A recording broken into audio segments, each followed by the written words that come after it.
Hey, what's up, guys? Sorry, y'all. Welcome back to the OS Rick Project, episode 26. I hope you guys are having a wonderful day. I know I've been super busy coming off of vacation, getting back to work.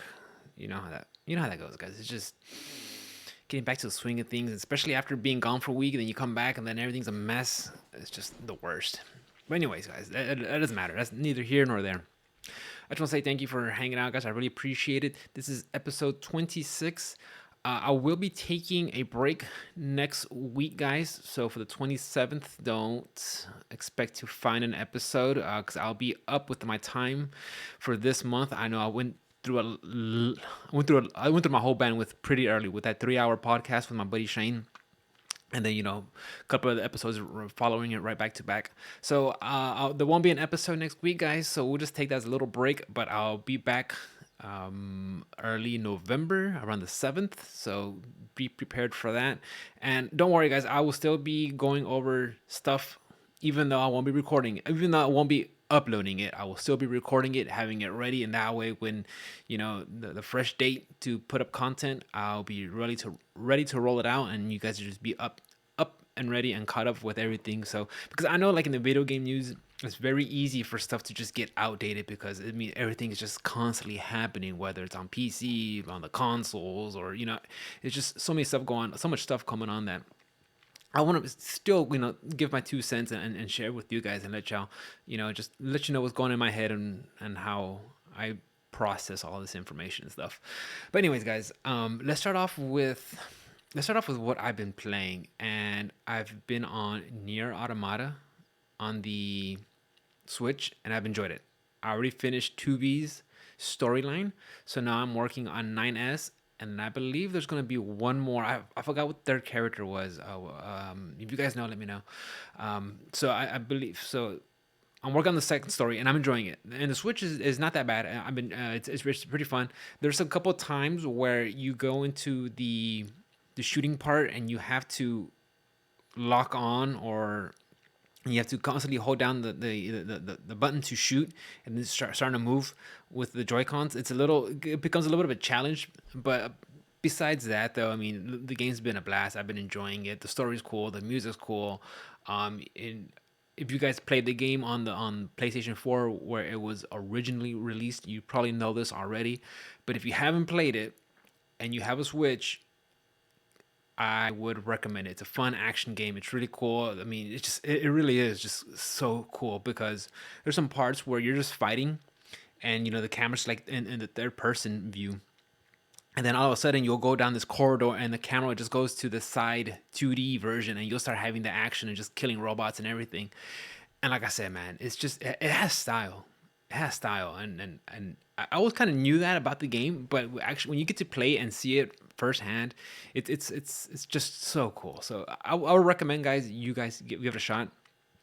So like I said, I just started 9S, his story, his arc, and it's basically everything that's through his point of view and what happened when he was off for a couple of missions. You get to play it as him. Um, Also, this Friday we have Persona 5 Royal for the Switch coming out, which I already pre-order it on Best Buy. So I'll be picking that up Friday afternoon after work. I'm excited to play that one too. So I'll be bouncing around between Persona and Near Automata. I haven't been doing that much streaming this week, guys. I'm still trying to get back into the rhythm of things, but don't worry, guys. I'll be back. I'll be back. We'll come back with some Guilty Gear, some more stuff on the Switch. So don't worry. That's not going anywhere. I'm just taking a little break and getting everything reset. So, let me see. Anything else I need to cover? I think that's about it. If I think of it, I'll drop it for you guys. Let's get into it right away, guys. Y'all probably heard about this already. The recent release from Warner Brother Games Montreal, Gotham Knights, has been released. I've seen, we've kind of talked about it before, where they showed some gameplay. It didn't look all that. It was okay. Looked a little choppy. And then it turns out, right before the release, we find out that several days before the release, mind you, they tell us that the game will be running at 30 frames per second, and it's 30 frames per second That's it on the current gen consoles. So it's not whether you have a performance view or what's the other one? The two type of settings you have on the PlayStation. It's like performance and quality or visual. You can set where you'll get more of the graphics, the higher end, the higher end bells and whistles and visuals, but at the cost of going down to 30 frames per second. Or what I prefer, uh, which everybody should play honestly, is 60 frames per second. You get rid of some of the I guess the ray tracing and the visuals and the lighting effects just to get a steady 60 frames per second. In my opinion, guys, it's well worth it. 60 frames after playing some games in 30, and look, and some of the older games on the PlayStation 4, on the Nintendo Switch, 30 frames, fine, fine. We know that these old consoles, yeah, it's hard for them to keep up with the demands of these newer games. The Switch is not meant to be powerful. The Switch was meant to just bring you the Nintendo nostalgia and the awesome ports from previous gen into your hand. With Gotham Knights being at 30 frames per second, I don't on consoles. I don't see how that's I don't know. And look, guys, I'm not a developer, okay? So I'm just gonna be critiquing. I'm not here to pile shit on these guys, okay? I'm sure they have the reasons why they didn't do it, and I'm just asking why, and I want to know. And I just want to know your thoughts on it, because at 30 frames per second with these consoles that have been out for 2 years now, it doesn't make sense to me. At least have the option to have 60 frames per second, or if you want the super graphics at 30 frames, that's understandable. But I just don't get how they're not able to optimize all of their game for that. And if you guys look at the minimum requirements needed for Gotham Knights, they said you need to have a. I didn't get the CPU. I didn't write down the CPUs, but I was just looking at the GPUs, the graphics. Okay, but they said you gotta for the minimum you gotta have a GTX 1660 or an RX 590. Now the 590 was original, and I did some journalistic investigation, guys, just for you guys, okay? But the RX 590 was originally released on November 2018, and then the GTX 1660 was released in March of 2019. So, with that being the minimum required for GPUs,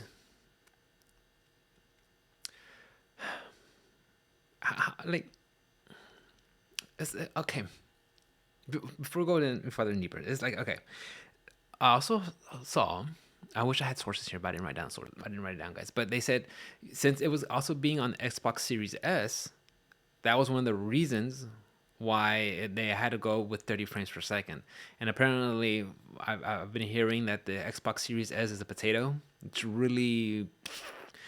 And I kind of looked into that. I did some more Googling, right? So the Xbox Series S is the GPU is equivalent to a GTX 1060, which was released back in May 2016. So,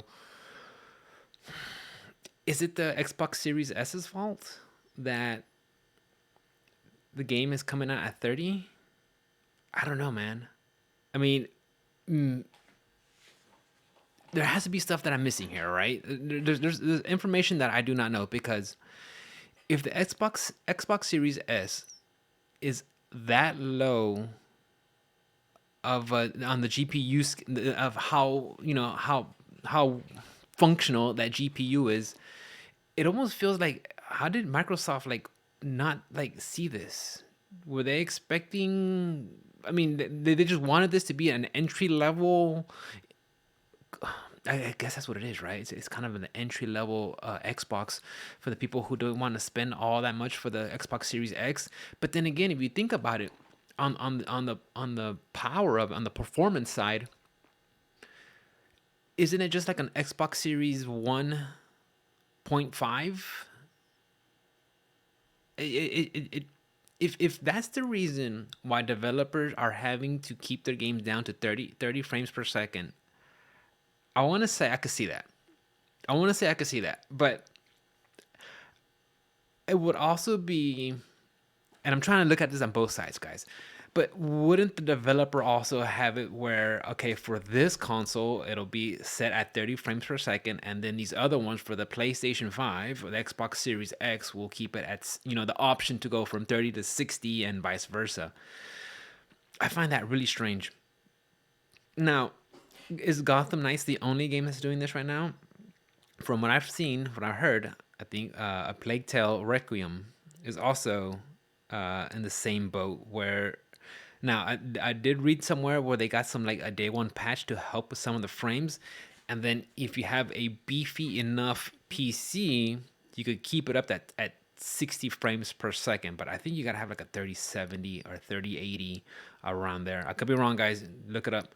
But I find it interesting that these developers, and look, I'm sure there's other games that are coming out at 30 frames per second, but they just haven't caught any. They haven't caught fire, because the second something gets on the internet, gets on Twitter, and then it just flies. So we got to take this with a grain of salt, guys, and not just single out these two games, because I'm sure if we look hard enough, there's other games we could find that are underperforming from the standard, at the minimum 60 frame per second for, just for regular gameplay, and then 30 for the higher graphics end side. Yeah, it doesn't. I wish I knew. I wish I was more privy into how to develop a game to see how this functions, but I don't think with this current gen that's acceptable. Now on the PC side, it's going to vary. There's going to be a lot of varying factors between the CPU, your GPU, your monitor, and how they built the game. But how do you guys feel about that? You think that's okay? No problem. Do you guys even care? Can y'all tell the difference between 30 frames and 60 frames? I mean, visually, I can. I can see when I'm playing the game. When I was messing around with Demon Souls on the PlayStation 5, going between the two settings, it was night and day. Same with Final Fantasy VII Remake. Again, I prefer 60 frames per second. I think that should be the standard. I don't care about all. Graphics are nice, but they always take a backseat to the gameplay for sure.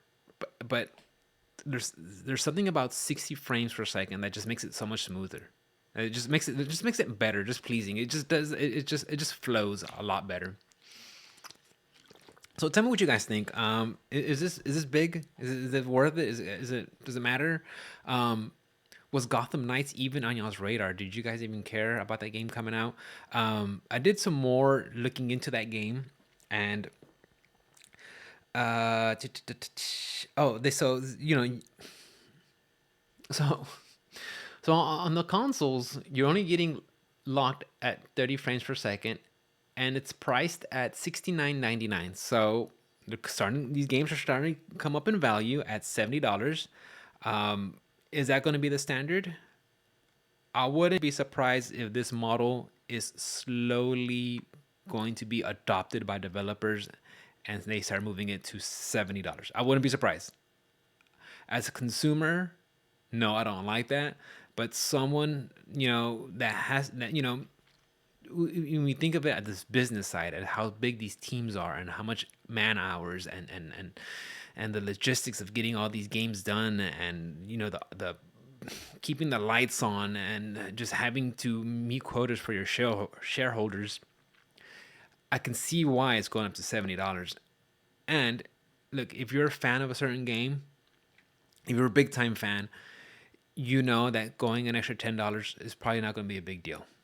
But if you're kind of on the fence about it, and then you hear about, it only plays at this certain frames, or then it's, the price is going to be at this, at a $10 higher than the normal retail has been for years, that could persuade you to either buy or not buy the game. Who knows? That's going to come down to the individual level, right? So not only do they have the standard price at $69.99, they're going to have a deluxe at $89.99, so $90. And then they're going to have the Gotham Knights Collector's Edition at $300. Okay. We talked about this, guys, a lot.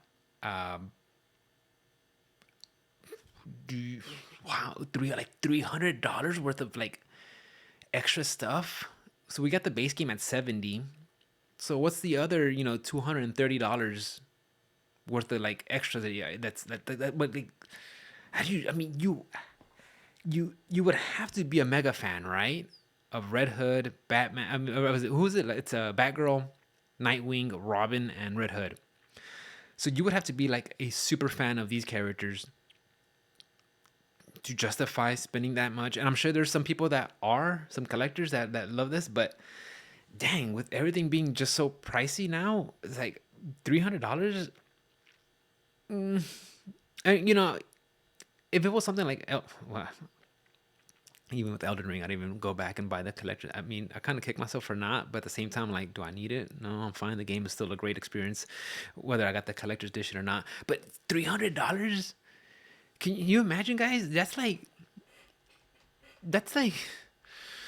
I mean, just save an extra 200 and you got yourself you got a current gen console, right? Or, if you really want to, you could just put that into your funds into getting a nice gaming PC and anywhere around 1K to 1200, you're in a good spot. You want a good gaming PC.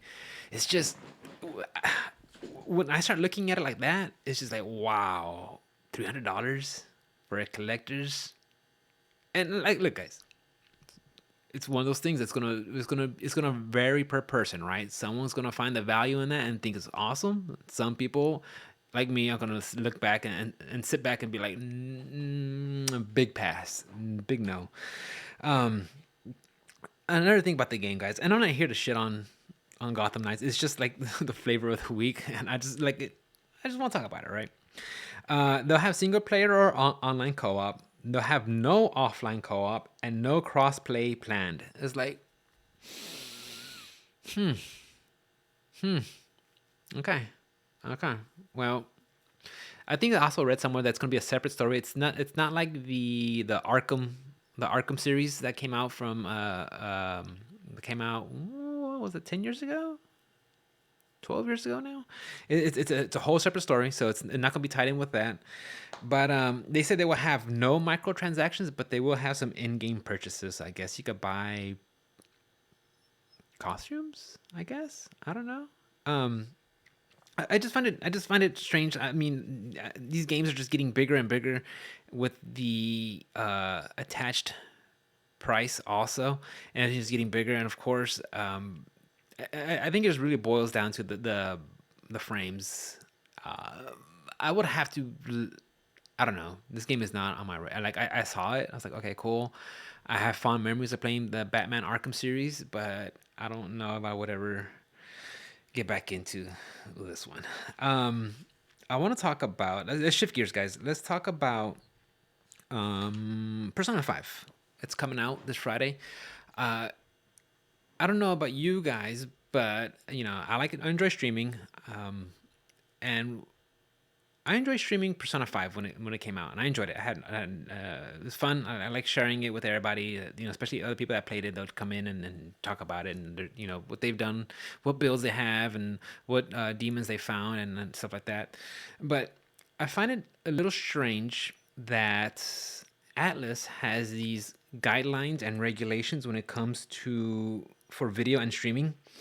Um, I remember they had this, they've had it with all the Persona games, whether, you got to make sure you have the little you put, make sure you have Atlas and the copy mark and trademarks emblem, and make sure you don't stream past a certain day. Like Persona 5, guys, if you don't know, you're basically a high school kid with your high school buddies, and you're doing adventures during the semester. So different days, you have different events. So after a certain date, I think December something, when it becomes near the end game, Atlas does not want people streaming the game, so it won't spoil the fun for everybody. But I just find it strange that they're coming out with these guidelines still with a game that was originally released back in 2017, and then you had Persona 5 Royal come out in 2020, and then we have the game now coming out on this Friday, on the 2022. So They said they don't want nobody to get spoiled, but if you're in the know, you're in the know. You know what happens in the game by now. Okay, I mean I can understand when the game was first coming out, you want to put these regulations on there so nobody can get spoiled, but at the same time, if you go into Twitch to go see a game that's being streamed, you gotta be prepared to see some things you're not ready to see if you don't want to get spoiled. You know, that's just that's something you should know. If you're like don't want to be surprised about the game, you should know that look, there's a chance I'm going to see some things I don't want to play. I mean, and I've done that too, guys. I've mentioned before when it comes to a game that I'm interested in, and that I'm kind of like on the fence about, I will go into someone's stream and I will go look and see what they're playing. And for the most part, you know, I don't stick around too much where I could get spoiled, but I'll get in there just to ask some questions.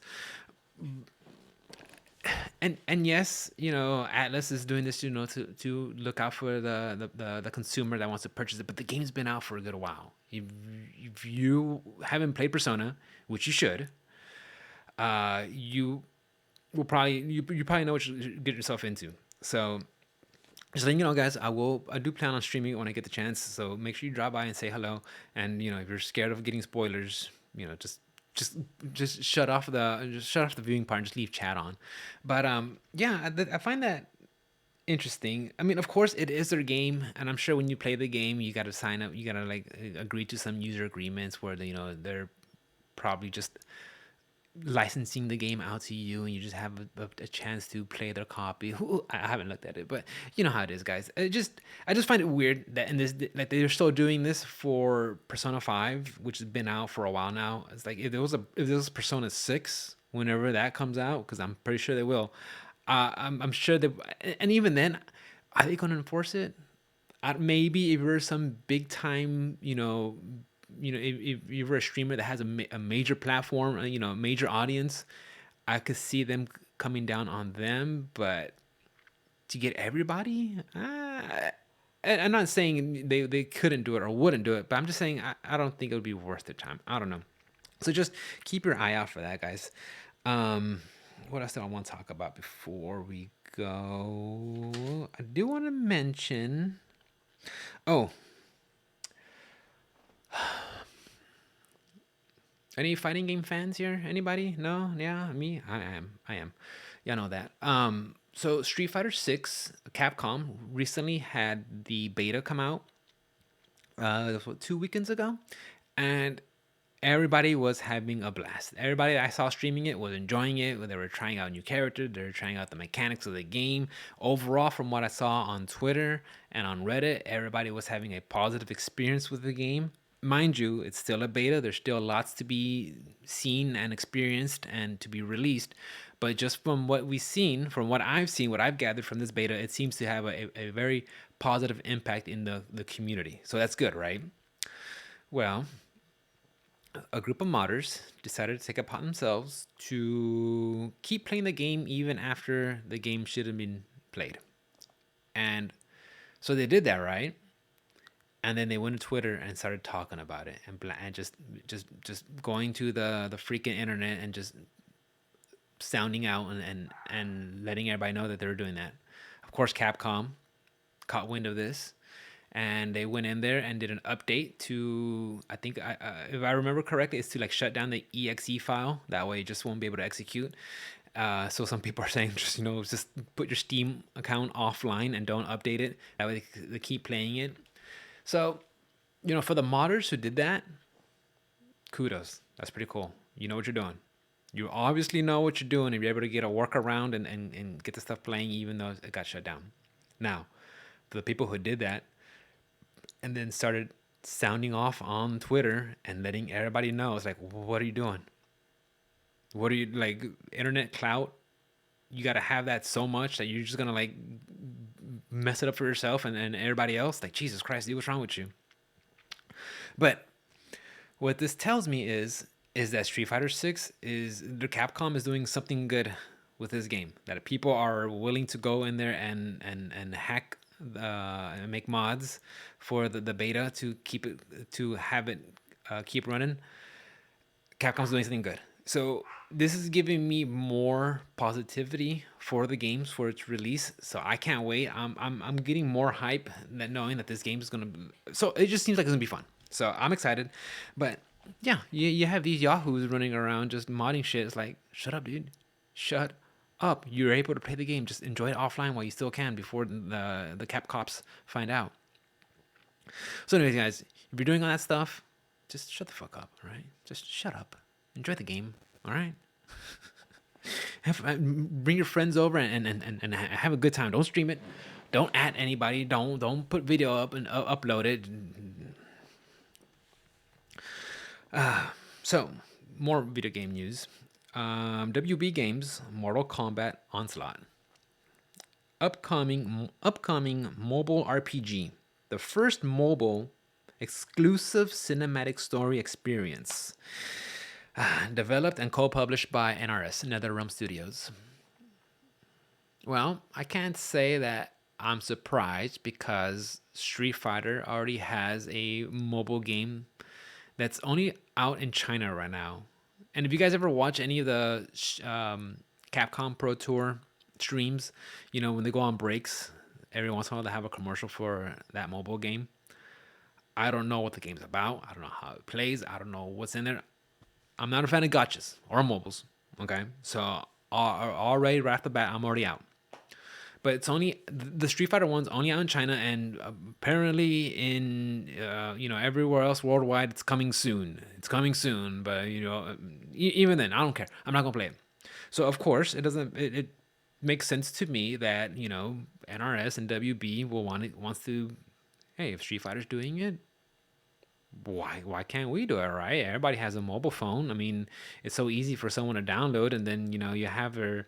I'm sure you can have your cinematic story experience, which NRS has done that before. They've kind of had these kind of little one-offs games. I think it was shoot, I don't know how long ago. I think it was on the Nintendo 64 or maybe on the PlayStation 2. They had Mortal Kombat anthologies or mythologies or Sub-Zero mythologies, where it's basically like a little 2D platformer game, and you play as Sub-Zero or one of the monks of the. God damn it! Don't take away my fighting game card, guys, from the Lin Kuei clan, right? Did I say it right? Lin Kuei. That's Sub-Zero's clan. I think you play as one of the monks in there. You do some some side-scrolling platforming. So it's not beyond the scope for NRS to kind of do stuff like this, and and NRS has kind of had these single player experiences where it's very ties in with the story mode and the gameplay. They've kind of been able to marry those two concepts and actually flesh out a game. I know they did it with Injustice 2. I played that one. I had fun. I enjoyed it. I thought it was really cool how they pulled it off. And that's something I'll give credit to NRS. Like I have not seen, I have not played any other fighting game that had that kind of gameplay. So for them to want to dip into the mobile market and do something like this, I'm not surprised, considering how I guess, guys. Again, I'm going to just guess here. I'm guessing that making a game on a mobile is a lot simpler than it is making it for the PC or these consoles. I'm sure, that's something they can invest. The return on investment compared to how much time they put in, I'm sure it's a lot better. So I just don't want this to become something where when the next Mortal Kombat game comes out, where you gotta tie in your account with your Mortal Kombat Onslaught account, and then that way, that's the only way you could get certain items and gear and outfits or colors. I just don't want to see it go that route. If they're gonna make a mobile game and be its own thing, let it be its own thing. I just don't want to see it start infiltrating into the main series games. And that's just me. That's my opinion on it, because I don't want to see that happen if Capcom ever does that with their Street Fighter mobile game that's only in China right now. That I don't want that to start getting its slimy little fingers into the main core, into the the mainline series. I would hate to see where, hey, you like Luke's outfit? Now if you play the mobile game, you could help you with X amount of Capcom coins. You can unlock this. Like I would hate to see that. I mean, just because I'm not gonna go on a rant here, guys, but I hate mobile games. I hate the predatory issues they have, the FOMO. I think that's enough of that, guys. That's enough of that. But yeah, so yeah, W Games, mobile game. Like I was talking to my, I was talking to my buddy Bruce about it. I was like, man, I hope this cinematic experience is better than their 2021 movie with Cole Young. This motherfucker literally had plot armor. Goro was an like afterthought. Um, Jesus Christ, you remember that movie? Uh, I think the only like redeeming character out of that was Kano. That's about it. But that whole movie was like, oof, oof. So I mean, hopefully this cinematic experience on the mobile is a lot better than the 2021 movie. So warning, guys, warning. If you see Mortal Kombat the movie, the 2021, let's hope we don't see none of that in the mobile game. Okay. Let's talk about. I got some Microsoft. Again, Microsoft is still kind of. He said, she said about Sony, about why they can't get this and that, the Activision Blizzard. I don't want to talk about it. I just wanted to bring it up. That's still going on, guys. So I know some of y'all are. I know I was talking to one of my friends, and he thought, "Look, didn't Microsoft already buy Activision Blizzard?" Like, no, they're still working on it now. They got to get through some more regions to clear it out, but it's coming. Um, let's talk about, before we wrap it up, guys. This is gonna be like a shorter episode too, by the way, because like I said, I ate a lot of my bandwidth earlier this month. Um, let's talk about the PlayStation 5 DualSense Edge, the controller that's coming out, the one that's gonna have the paddles in the back where you can change your profiles, you can adjust the dead space on your analog sticks. You don't have to. You can have a short stop on your triggers for your controller. So all those bells and whistles that they're adding, right? It's going to be coming out. They're taking. I think they're taking pre-orders now, but it will be released on January 2023. But the price for this controller is going to be $200. Now,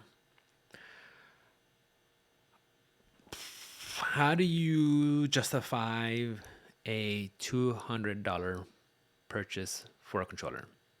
Is it worth it? Again, I think that's going to be something that's going to vary per person.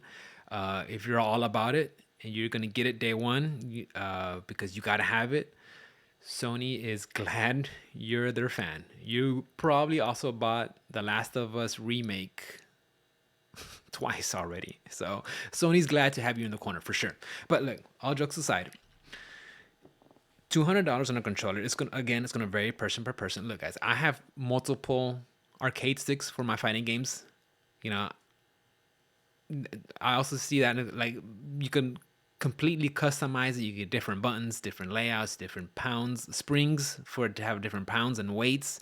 You can have art. You can have all sorts of customizable stuff. And that's one thing I do like about arcade sticks. And then you go leverless. You have so different types. You have your homebrew controllers. You have all these things you can make with it, right? But I look at the DualSense Edge, and I see, okay, you can add back pedals, adjust the short stop on the triggers, okay, and then it comes with this nice case where it charges the controller for you. $200, guys. Like, who is this targeting? Like, the hardcore gamers? The hard, like, and I hate saying that term, hardcore gamers. Like, what's a hardcore? Like, are you into esports and stuff like that? Um, because if you are, is that what the people on the esports teams use? Did they use the the higher end controllers? Um, that's not to say, and that's not to say that they don't, but even from what I've seen around, just looking around on Reddit here and there, you do see that even some of the PlayStation 5 DualSense controllers, they have stick drift. So I don't know if that's still a rampant issue, but hopefully, if you're paying this much money for a controller, that it is a better quality than that, and it doesn't happen. Um, you can also, and I think that's just Sony trying to get into that whole controller market, because scuff controllers, they've been doing that. They've been dipping into that and having features like that already. So, I mean, can you blame Sony for wanting getting into that? No. If that's another way to make more money, I don't blame them. And then, and same with Microsoft, guys. They have their controllers. They have their Xbox Elite 2. So and I saw this, guys, with all the Elite components, it'll be $210. And then just the base, the base model will be $130. So playing video games can be a pricey hobby for sure. Not only are you getting games that sometimes vary up to, anywhere between free to play up to, $60 to $70, and some games, when I picked up Nier Automata, that was at $40. So yeah, Persona 5 Royal, still $60 on the Switch. I'm like, those fuckers are lucky I'm a fan. You see, and that's where they got me, guys. If someone wasn't a fan, they'd be like, $60 for a game that 2017 just for a Switch port. But then again, I'm a fan, so yeah. So I can't say much because I'm up there also. So, but anyways, guys, I think that's it for the most part. Again, there's some other stuff I do want to talk about, but I'm going to say that for another episode. It's the whole Nvidia trying to pawn off their 4080 as a 47, no, a 4070 as a 4080, but that's something we'll get into later, guys, at another episode. Again, guys, I want to say thank you for hanging out. I really appreciate it. I know this episode was a little short than usual, but like I said, I went through all my bandwidth already. We'll be taking a break next week, but I'll be back on November with a whole bunch of stuff. We'll have things rolling. I have episodes already recorded, so I'll just be boom, boom, boom, just releasing everything right after another. But anyways, guys, that's it for me. Get some rest.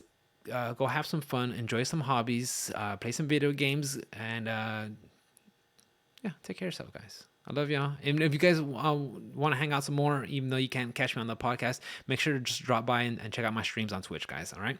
Anyways, I gotta go. I love y'all. See ya, and I will catch ya next time. Bye, guys.